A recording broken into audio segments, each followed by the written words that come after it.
do nosso Senhor Jesus Cristo, amém? Amém. A palavra de hoje vai falar também sobre um personagem bíblico, um personagem que está no Velho Testamento, no Antigo Testamento. É um personagem que estava no palácio, foi para Lodebar e depois voltou para o palácio. Um personagem de sangue real, herdeiro postulante ao trono de Israel, mas ele consegue o acesso, o retorno ao palácio não por sangue real, mas por graça, misericórdia do rei. A gente vai falar sobre Mefibosete.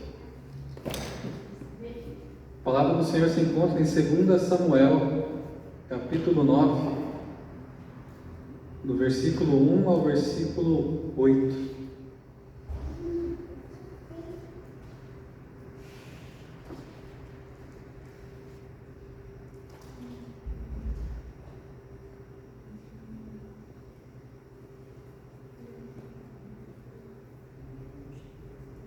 Diz assim a palavra do Senhor: E disse Davi: há ainda alguém que tenha ficado da casa de Saul, para que ele faça benevolência por amor de Jonatas? E havia um servo na casa de Saul, cujo nome era Ziba, e o chamaram à presença de Davi. Disse-lhe o rei: És tu Ziba? Ele disse: servo teu. E disse o rei: não há ainda alguém da casa de Saul, para que eu use com ele de benevolência de Deus? Então disse Ziba ao rei: ainda um filho de Jonatas, aleijado de ambos os pés. E disse-lhe o rei: onde está? Disse Ziba ao rei: eis que está em casa de Maquir, filho de Amiel, em Lodebar. Então mandou o rei Davi e o tomou da casa de Maquir, filho de Amiel, de Lodebar. E Mefibosete, filho de Jonatas, o filho de Saul, veio a Davi e se prostrou com o rosto por terra e inclinou-se. E disse Davi: Mefibosete. E ele disse: eis aqui o teu servo. Disse Davi: não temas, porque de certo usarei contigo de benevolência por amor de Jonatas, teu pai, e te restituirei todas as terras de Saul, teu pai, e tu sempre comerás pão à minha mesa. Então se inclinou e disse: quem é teu servo, para teres olhado para um cão morto, tal como eu? Senhor Deus, mais uma vez em tua presença, peço que o Senhor esteja abençoando o momento da palavra, que o Senhor esteja conduzindo, Pai, continuando a operar na minha vida, assim como na meditação, Pai, que o Senhor possa estar conduzindo este momento, fazendo, Pai, com que a sua palavra adentre em nosso coração e cause frutos, Senhor Deus, que a gente possa entender aquilo que o Senhor tem para as nossas vidas e praticar. Essa oração que eu faço ao Senhor, em nome de Jesus. Amém. Amém. Então, recapitulando, Mefibosete, neto de Saul, filho de Jonatas, ele recebe tristes notícias no chamado dia da calamidade. No mesmo dia, ele recebe a notícia que o seu pai havia morrido em guerra, assim como o seu avô. E nesse mesmo dia, com 5 anos, a sua ama o deixa cair. E ele fica aleijado dos 2 pés. Talvez, nos dias atuais, no vocabulário atual, ele teria ficado paraplégico. Mas a Bíblia vai mencionar que ele ficou aleijado dos 2 pés. No Monte de Gilboa, onde aconteceu essa batalha, aconteceram também outras guerras importantes. A primeira guerra mencionada no Monte de Gilboa é justamente a Batalha de Quizon, onde Débora e Baraque lutaram contra o exército de Sísera. A segunda é conhecida como Batalha de Jezreel. Gideão lidera com os 300 contra os midianitas. A segunda batalha, chamada de Jezreel, é essa, onde Saul morre. E a quarta batalha mais conhecida é a Batalha do Meguido, onde o rei Josias é morto pelo faraó Neco. Então, através desse monte, aconteceram situações importantes aqui na história da Bíblia, no reino de Israel. Mas a gente vai aprender nessa primeira lição que a gente precisa encontrar valor em Lodebar. Lodebar significa sem pasto, sem vida, sem esperança. Um lugar que aparentemente, num primeiro momento, não faz sentido ir para lá. Mas é justamente num lugar como esse que Mefibosete encontra a vida. Parece um contrassenso, parece um disparate, mas isso mostra como Deus é engraçado, como Deus tem um senso de humor interessante. Justamente no lugar onde significa sem vida, sem pasto, sem esperança, existe vida, existe esperança para Mefibosete. Onde todos os seus familiares morreram, Isbosete, que era o seu tio, tinha 40 anos e conseguiu reinar em Israel por 2 anos. Reinou muito por conta do general de exército de Saul, Abner, que o guardou e fez com que reinasse por 2 anos. Aconteceu uma desavença depois por causa da concubina de Saul, a Rispa, e aí Isbosete foi repreender Abner achou ruim e entregou todo o reino para Davi. Nesse meio tempo, Isbosete foi assassinado em sua própria cama, dormindo ao meio-dia, por 2 militares que deveriam fazer a sua guarda. Entraram de surpresa, achando que seriam beneficiados por Davi, e mataram covardemente Isbosete. Onde quero chegar? Se Mefibosete tivesse aos cuidados do seu tio, tivesse nos mesmos territórios do seu tio, ele teria também tido o mesmo destino. Ele teria morrido, assim como Isbosete morreu. Então, a ama que o deixou cair aos 5 anos de idade, ela também o levou a um lugar seguro, a um lugar de proteção, a um lugar de refúgio. Longe dos holofotes, longe do palácio, mas mesmo assim um lugar seguro, um lugar sem recursos, um lugar de escassez, mas um lugar onde ele pudesse ter vida. Essa é a primeira lição de Lodebar. Lodebar também não apenas é um lugar de vida, mas um lugar de tratamento. É através desse lugar que Mefibosete passa um período da sua vida, ele aprende que precisa perdoar justamente quem te feriu. Durante aquele tempo, acredito eu que muitas pessoas tenham falado que Mefibosete não merecia estar daquele jeito. Ele estava aleijado dos 2 pés por conta de um erro da sua ama. Então, comentários como esse, com certeza ele ouviu, e também ouvimos ao longo da nossa caminhada cristã, comentários dizendo: fulano errou com você, você está assim por causa de fulano. Comentários que não nos conduzem ao caminho do perdão, mas conduzem a alimentar mágoas e a ressentimentos. Lodebar é uma escola de tratamento. Ali ele conseguiu tratar essa ferida em sua alma. Ali ele não apenas fica no tanque de Betesda esperando um milagre, mas ele se desenvolve. Ele encontra uma mulher e ele constitui família. Seu filho chama Mica. A gente bem sabe que na cultura da Bíblia, dos hebreus, dos judeus, o nome não era escolhido por acaso. Mica significa quem é semelhante como Deus, quem é semelhante como Jeová. A importância do nome para o povo hebreu está desde os Gênesis. Adão, ele escolhe deliberadamente os nomes dos seres vivos. Ele também escolhe o próprio nome da sua mulher, Eva. Ele não escolhe ao acaso, ele escolhe justamente depois de Deus proferir o juízo para Eva. Quando Deus direciona o juízo para a serpente, direciona o juízo para Eva, que ali haveria dores de partos, não apenas para Eva, mas para todas as mulheres, ainda há uma promessa de que viria um descendente, vindo da mulher, e esmagaria a cabeça da serpente. Adão, ao ouvir isso, percebe uma mensagem de esperança. Deus agindo, mesmo diante de uma desobediência, mesmo diante de um pecado, Deus age com graça e misericórdia e oferta um plano de salvação. Adão consegue pegar essa mensagem e transformar em um nome, Eva, vida, ser vivente, onde através dela ela seria a mãe de todos os seres humanos.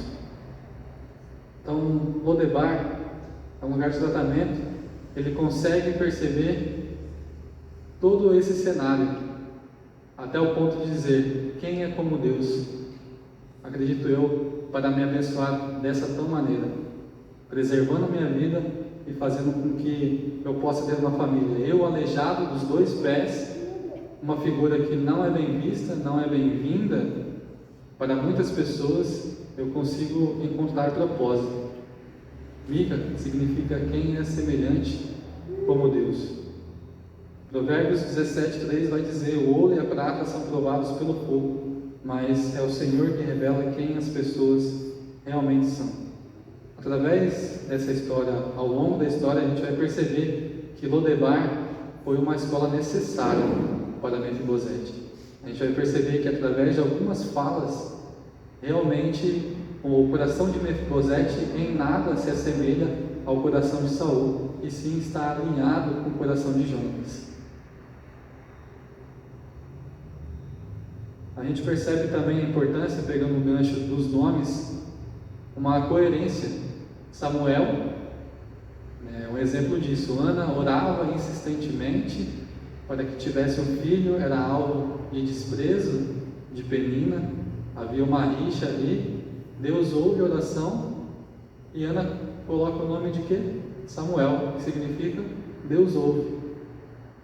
Todos os nomes, eles trazem uma mensagem, um significado, uma revelação divina, seja um acontecimento, seja um propósito. Assim como Jesus significa Salvador, Deus é salvação. Não existe nome mais propício para o nosso Salvador. O próprio nome, Jesus, diz isso, carrega essa mensagem, essa revelação divina. Lodebar foi importante, se fechou um ciclo até que ele pudesse receber uma graça ainda maior, receber um convite real para estar diante do rei. E nesse segundo ponto, a gente percebe que assim como Mefibosete, o povo do Senhor é querido, é favorecido por causa de outra pessoa. Mefibosete foi favorecido por causa da relação de amizade que existia entre Davi e Jonatas. Importante mencionar essa amizade, que naquele tempo de muitas guerras militares, a lealdade e fidelidade eram como um prêmio. A gente não poderia confiar numa pessoa ao lado se ela fosse corrupta, se ela fosse, por exemplo, um Saul. A pessoa Davi batalhando lado a lado com Saul, num dado momento da batalha, Saul ia virar e ia fincar uma lança em Davi. Mas assim não era com Jonatas. Era uma amizade de fidelidade. Assim como os policiais sobem nos morros, nas favelas, é preciso que você tenha alguém do seu lado em que você possa confiar. Assim era a relação de Davi e Jonatas. Uma relação sincera, uma relação verdadeira, em que nada tem a ver com que muitos tentam forçar erradamente, dizendo que era uma relação homossexual. Em nada, nenhuma coerência bíblica a gente encontra dessa relação. Por sinal, Davi gostava muito de mulher, e até no final da sua vida separa uma virgem nova para que o aquecesse. O seu pecado maior foi com Batseba, foi com a mulher e não foi com o homem. Então tentar atribuir esse sentido na amizade de Davi e Jonatas é uma situação que foge totalmente da Bíblia. Então é importante a gente ter esse pano de fundo para entender por que Mefibosete recebe essa graça maior, que é vinda da relação de amizade de Davi e Jonatas. Assim também nós. Quando Deus olha para nós, Ele não vê algo que a gente pode fazer, mas é fruto justamente do amor que Ele sente por Jesus. Quando Ele olha para nós, é necessário que Ele veja traços de Jesus. Assim como Davi viu traços do seu amigo amado Jonatas em Mefibosete, Deus olha para nós buscando traço, semelhança, o mais próximo possível de Jesus. Então a gente percebe que nós somos queridos não por causa de nós mesmos, mas por causa de outra pessoa, a pessoa de Jesus. Tamanho é esse amor de Deus para com Jesus que Ele faz a mesma coisa. Ele nos tira do lugar de pobreza, do lugar de isolamento. Ele tira a nossa imperfeição para colocar na realeza, para se sentar à mesa do rei, para ter provisão real e para ser um nobre. Colossenses 1,13 vai dizer: Ele nos resgatou do domínio das trevas e nos transportou para o reino do seu Filho amado, em quem temos plena redenção por meio do seu sangue, isto é, o perdão de todos os pecados. Então, assim como Mefibosete, as nossas imperfeições não é um impedimento, não é um empecilho, não é uma barreira para o agir de Deus, uma vez que recebemos graça não por nós mesmos, mas por causa de Jesus. Todo aquele que é defeituoso é tão herdeiro quanto aquele que pode correr, como Azael. Azael também foi uma figura caracterizada pela sua agilidade, pela velocidade dos seus passos, da sua corrida, mas todo aquilo que é filho de Deus é herdeiro. É interessante notar que, estando diante da mesa do rei, assentado à mesa do rei, todos os defeitos de Mefibosete são cobertos. Na mesa do rei, Mefibosete não é aleijado.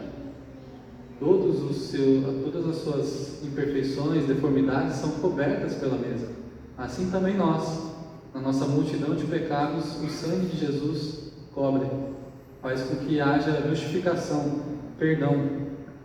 Efésios 1,7: Nele temos a redenção, o perdão dos nossos pecados pelo seu sangue, segundo as riquezas da graça de Deus, e que Ele fez derramar sobre nós, com toda a sabedoria e entendimento.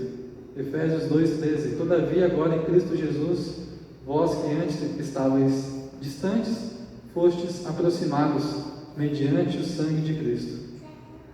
Então o sangue que nos purifica é o sangue que nos aproxima, é o sangue que nos dá acesso ao Rei. Por último e terceiro, a graça que constrangeu Mefibosete é como a luz, ela revela toda a nossa impureza. Mefibosete ficou envergonhado diante de tamanha graça, mediante tamanho favor que recebeu. Versículo 8 vai dizer: Então se inclinou e disse: Quem é teu servo, para teres olhado para um cão morto tal como eu? Aqui Mefibosete traz a figura de um cão, de um cachorro. E naquele momento, naquele contexto, no Antigo Testamento, o cachorro não tinha a mesma visão de hoje. O cachorro era um cão selvagem, era um cão que andava em bando, não era bem-vindo, era sujo, era impuro, comia carniça, era um animal, no termo técnico, necrófago. Se alimentava de restos, não era um animal bem-vindo. E ele se compara a um cão morto. É interessante notar que isso também é uma marca de um cristão. Como assim? A gente precisa ter essa desvalorização própria mediante a Deus. Sem Deus, a gente precisa lembrar constantemente quem nós somos sem Deus. É isso que eu quero dizer. Nós, sem Deus, não passamos, assim como Mefibosete apontou, de um cão morto. Um cão, ele não tem uma consciência para rejeitar, para driblar.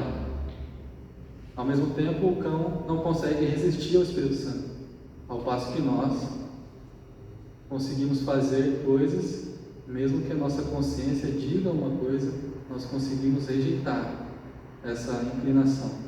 nós conseguimos resistir ao Espírito Santo. O cão, ao passo que ele consegue ser domesticado, ao menor sinal de bondade, ele consegue atribuir fidelidade ao seu mestre. E uma fidelidade até o fim, até a morte. A gente vê vários casos de filmes, principalmente daquele cachorro que espera o seu dono na estação, é fidelidade. Mas nós, quando ouvimos a voz de Deus, quando recebemos um direcionamento, a gente simplesmente ignora. Deus está falando conosco e não anotamos, não retemos a informação preciosa daquilo que Ele nos tem falado. É assim que Mefibosete se considera. Ele sabe da sua natureza, ele sabe quem é. Assim nós também devemos constantemente nos lembrar quem nós somos sem Deus. Para que realmente nós somos mais do que um cachorro. É até engraçado de falar, né? Somos mais que um cachorro morto. Eu tenho uma certa facilidade em entender, em enxergar essa visão de exortação, de me rebaixar, é uma visão que eu gosto. Eu consigo controlar a minha natureza, a minha carnalidade. Quando eu me coloco numa situação onde eu me vejo sem Jesus, eu realmente vejo quem eu sou sem a condução de Deus. Estive por breves momentos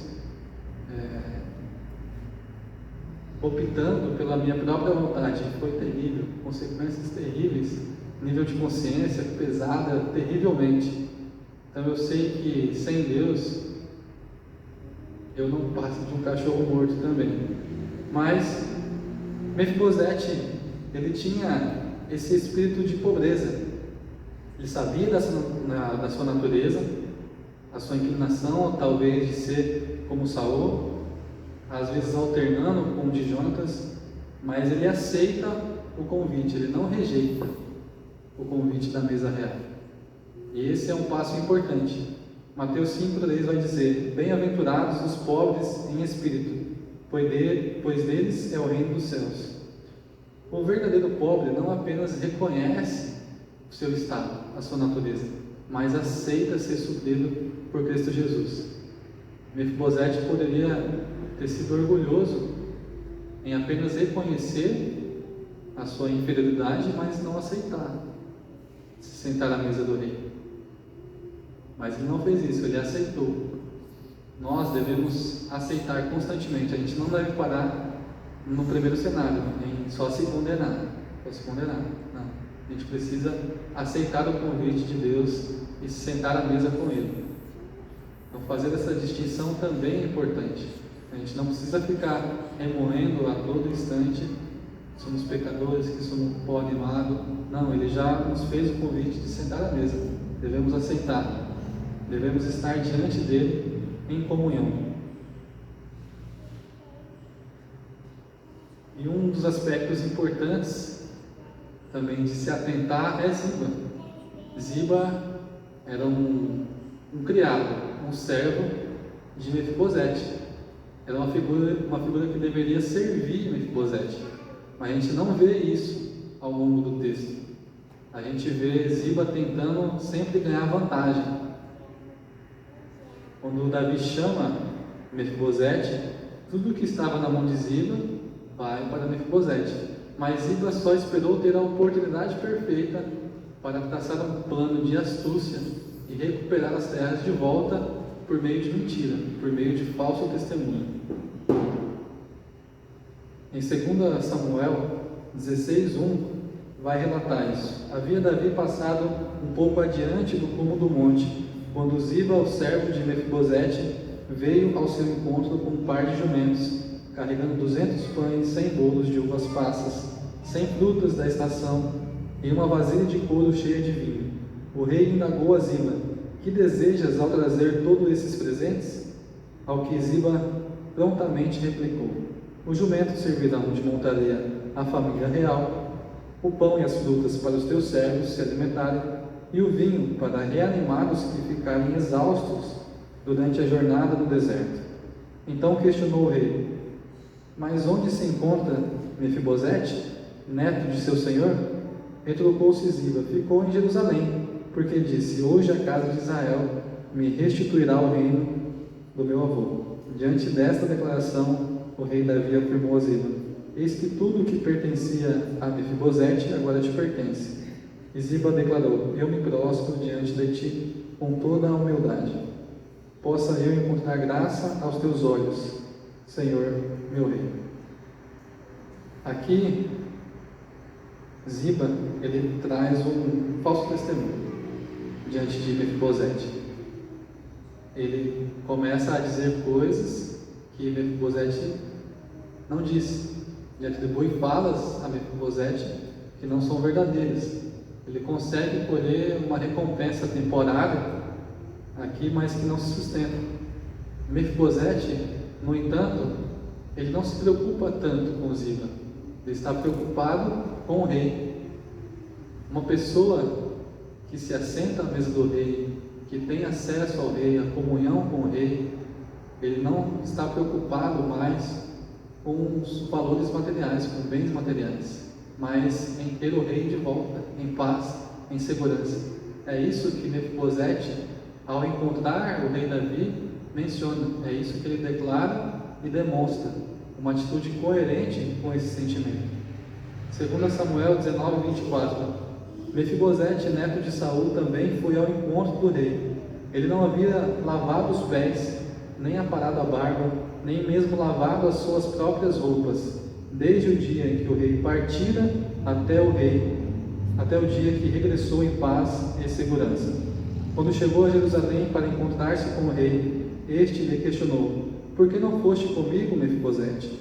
Ele respondeu: ó rei, meu senhor, o meu servo me enganou. Eu, teu servo, sendo deficiente dos pés, ordenei: selai um jumento para nele montar, pois vou seguir o rei. Mas o meu criado me enganou. Ele me difamou perante o rei, meu senhor. Entretanto, o rei, meu senhor, é como um anjo de Deus. Faz o que bem te parecer. Pois todos os descendentes do meu avô eram dignos de morte diante do rei, meu senhor. Mas puseste teu servo entre os que comem a tua mesa. E que direito teria eu de pedir algum outro favor ao rei? Então o rei respondeu: tu já explicaste o suficiente, já decidi. Tu repartirás as terras com Ziba. Então Mefibosete replicou ao rei: deixa que ele receba tudo, uma vez que o rei, meu senhor, já voltou em paz à sua casa. Aqui no contexto, no capítulo anterior, aconteceu a morte do filho do rei Davi, do Absalão. Então aqui, Davi está envolto ao luto, num contexto de tristeza, Algumas outras pessoas encontraram com o rei também, Simei, que tinha praguejado, tinha insultado o rei Davi. E aqui também tinha um contexto do reino, das tribos, estarem um pouco divididas.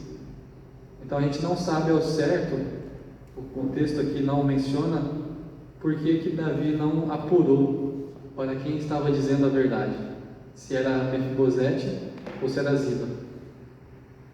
Mas perante a essa fala, perante a fala de Davi, de que ele deveria repartir com Ziba, e a resposta de Mefibosete, a gente percebe que Mefibosete não está preocupado realmente com terras.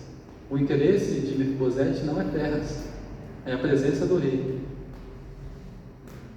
E ele só consegue ter esse coração porque lá atrás ele foi moldado em Lodebar. A escola necessária, uma escola que dizia que era sem vida, sem pasto, sem esperança, ali ele foi moldado, para que diante desse momento ele tirasse do seu coração um bom tesouro. Aqui expressa exatamente o que Mefibosete queria. Mefibosete, ele não lavou suas vestes, não lavou seus pés, não aparou a barba, ele deixou a aparência exterior exatamente refletindo aquilo que era do seu interior. Ele estava profundamente triste por aquela situação, por Davi ter que sair de Jerusalém, fugindo do seu próprio filho para não ser morto. E ele não descansou até que Davi retornasse. Ele tinha fé, ele tinha esperança que o ungido do Senhor retornaria, porque tinha promessa sobre Davi. Ele acreditava nisso. Ele não estava preocupado com o trono, ele não estava preocupado com terras, ele estava preocupado com o rei. A gente percebe isso em sua fala, não apenas na sua fala, mas em seu comportamento. Então, nesse ambiente de provação, nessa fala que a gente pode considerar de Davi de provação, a gente pôde perceber que Mefibosete saiu bem. E do seu bom coração saiu um bom tesouro. Então aqui ele deixa um recado, principalmente para Ziba, mas também para Davi, de que eu não me importo. Não me importo com terra. Você pode dar tudo para ele. O que eu não posso deixar de ter é a presença do rei. Assim também nós devemos ter em nosso coração: eu não me importo com bens materiais, eu não me importo com o meu carro, não me importo com a minha casa, não me importo com os prazeres desse mundo. O que me importa é estar na mesa do rei. Me importa é ter comunhão com ele. Assim como Mefibosete abriu mão daquilo que lhe era por direito, assim nós também devemos ter a mesma facilidade de abrir mão daquilo que às vezes nos prende, para viver uma comunhão ainda maior com Deus. Também no Mateus 5 vai dizer que os limpos de coração verão a Deus. Aqui a gente pode perceber a pureza do coração de Mefibosete. Não existia interesse em terras, em bens. Existia interesse na figura do rei. Assim também nós possamos constantemente ter interesse em Deus, na sua figura, naquilo que Ele diz através da sua palavra. Então que a gente possa reconhecer o valor de Lodebar, um lugar de deserto, um lugar onde muitos vão dizer que não tem vida. Ali tem vida, ali tem esperança, ali é um lugar de tratamento, ali é uma escola necessária para que o seu coração seja moldado. Também recebemos graça ainda maior, não por nós mesmos, mas por Cristo Jesus. E por fim também, a gente precisa dessa escola para nos momentos de provações futuras. Assim como Mefibosete foi provado, nós também estaremos em constante provação. A graça que nos constrange, ela vai revelar também toda a nossa natureza e tudo aquilo que a gente tem dentro do nosso coração. Que a gente possa abastecer constantemente da palavra de Deus, se assemelhar cada vez mais com o caráter de Deus e buscar Jesus Cristo de todo o coração. Amém?